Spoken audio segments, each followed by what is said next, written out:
Culture in Cameroon plays a very vital role, and music and dance is not left behind. From the dance steps to the colorful costumes used in this art, everything is used to promote culture, and the brain has chosen as a path to use his art to promote culture in Cameroon. Good morning, good afternoon, and good evening. Wherever you're watching us from, this is Oku and Beyond. I am Full Stephanie, your correspondent in Yaoundé.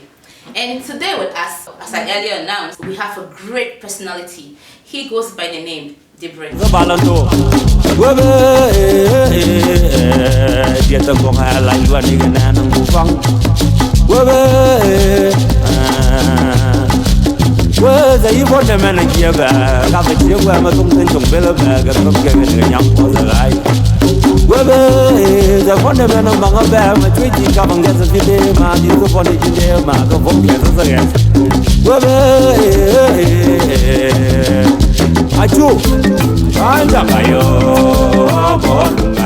Debre is definitely not your real name, so can you tell us your real name and where you come from?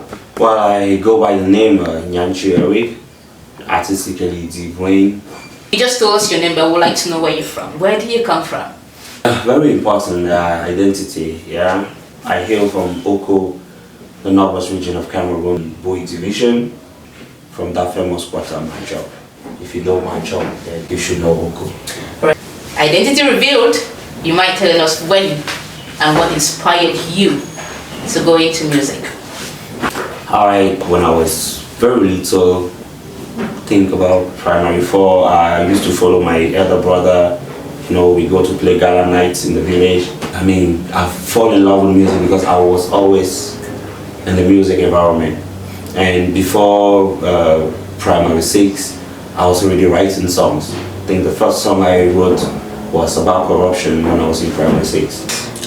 I and the people would like to know, what genre of music do you do? The kind of music, well, I think anybody that sees me sees culture, sees a cultural messenger ordained by the ancestors, yeah, I would say. Because when I started music, I was more like, okay, let me rap like the Americans. But then, back then it was good though, because people were like, wow, he can rap. But when I grew up, I realized it was not any music that could identify me. It was not any music that was reflecting my culture. My parents, the elder people, they don't feel belonging in my art. So I said, okay, I think I was born for this. Let me do this. And then I decided to take it back to the roots, and I'm doing cultural music like Njang. And when I mean Njang, it's that kind of music that is dedicated to the gods. Like you can actually listen to and you feel ghost pimples, because it's not just ordinary Njang. Because Njang now, I think everybody now does Njang, though the Guamaniques they do Njang. But now when I want to do Njang, I do Njang that is specific to my people, and with another feeling, like it has this ancestral touch, yeah.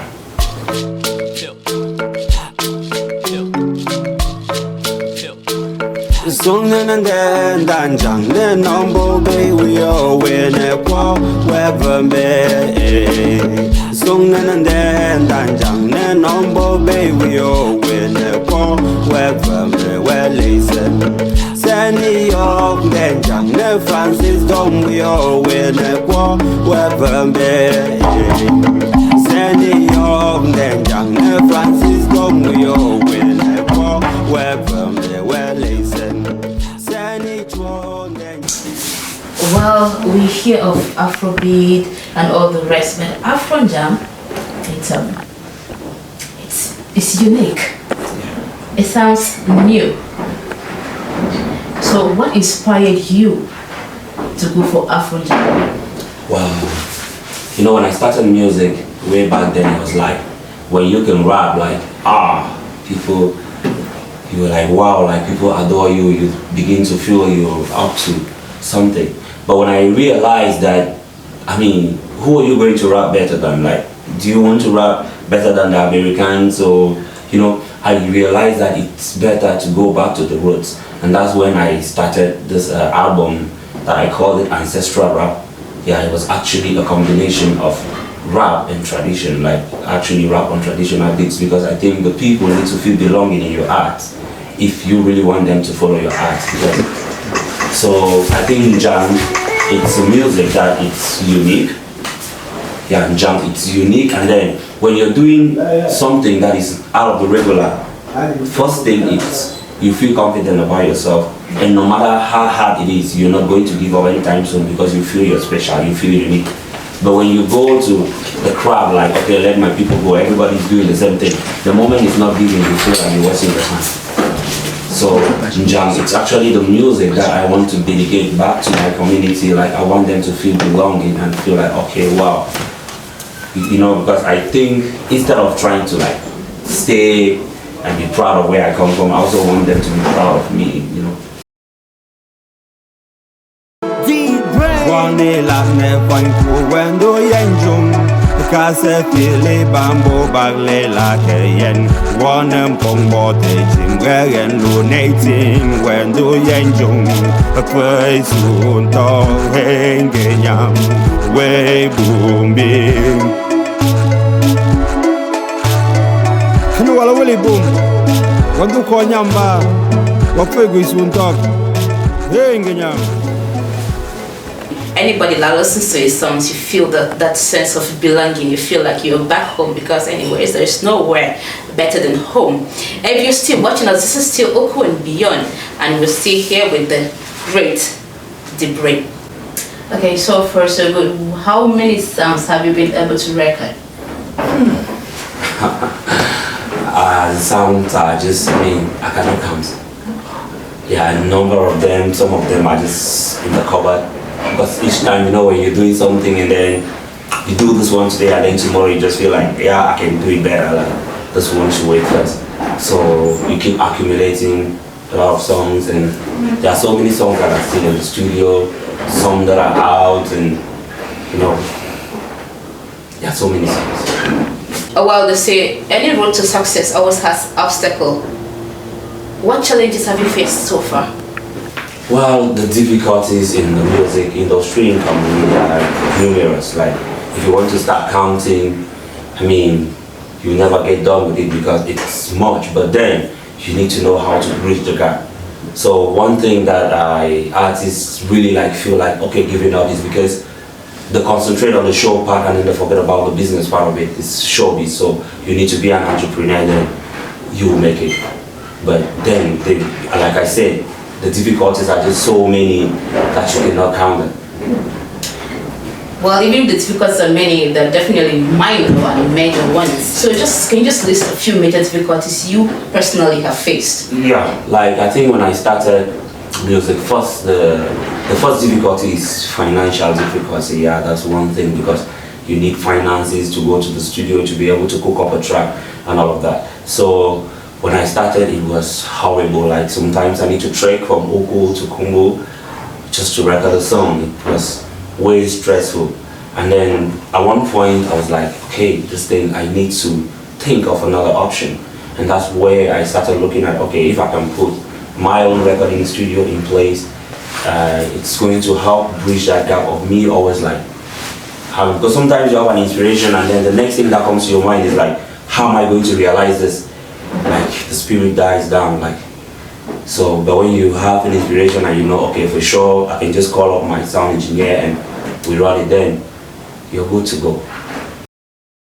Africa, we are one people. Show love to one another. Show love. They're definitely part of your son. Okay, so how much or how can you rate the influence you've had on the people back home? I think the impact, even before the Afro Njang, I think I've always have a place so, but now it's different, because before maybe I was just having a certain group of people that were like, okay, so much into it, but now it cuts across the whole Oku community, from back home to the diaspora. Like, everybody is like, okay, now this is the real thing, this is what we've been waiting for. And I think so far I just want to thank everybody who has been supporting because it's not about me, it's about the community also. So I think it's the song that I'm doing now, I really dedicated to the community, and the impact is really huge because being a musician and being a cinematographer at the same time and running the studio, I was like trying to give a helping hand to the other artists too. So the impact is just, I mean, it's a whole package. The reason why I said at the beginning, he is a great personality. I feel flattered, but this much comes. Is there anything cooking for the people? It's December, it's a festive period, so what is cooking? Well, December, I think I'm not really a fan of December. And December, I think people have a whole lot to handle, yeah. Because sometimes I was like to myself, like, if you invite me on the 25th of December to come to your house, so who is going to be welcoming people in my house? So I always feel like December, it's a time for people to relax, spend time with your family, because when you come up with something in December, to me, it's like kind of distraction. So I want December to die down, and then I bring up something, but something is cooking. Actually, I'm instead using December to work something out and dish it out to the people later. Okay, that means there's definitely smoke in the kitchen. Yeah. Something is cooking. Yeah, something is cooking. All right. Fellow viewers and listeners, if you cannot see this, you can definitely hear our voices. In whatever way you can, make sure you promote the culture. Before we leave the people, you would like to wish anybody Merry Christmas and Happy New Year in advance? Do you have anything to say to the people?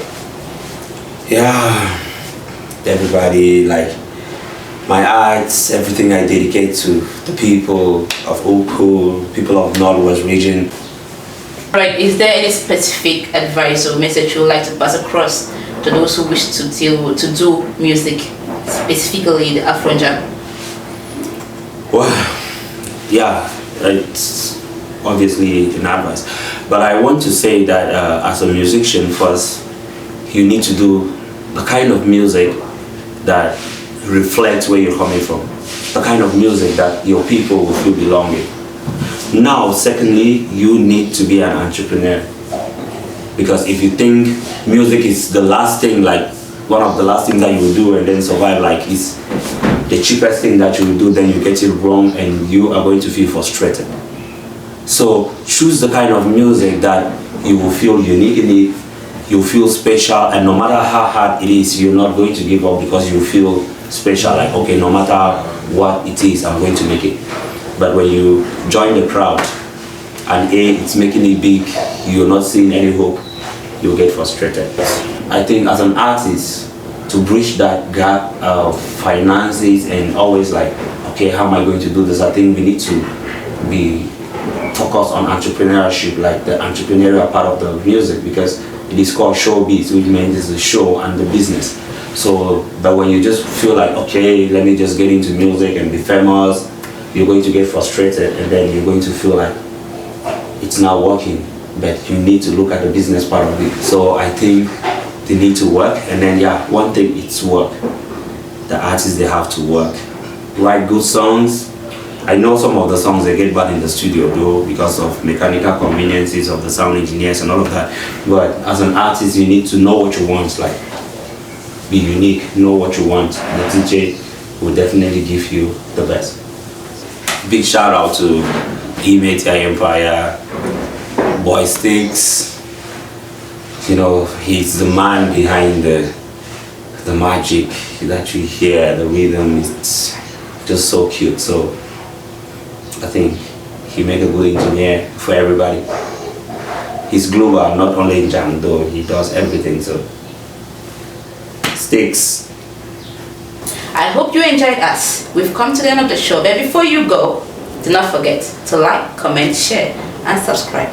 You're still watching Oku and Beyond. We serve you nothing but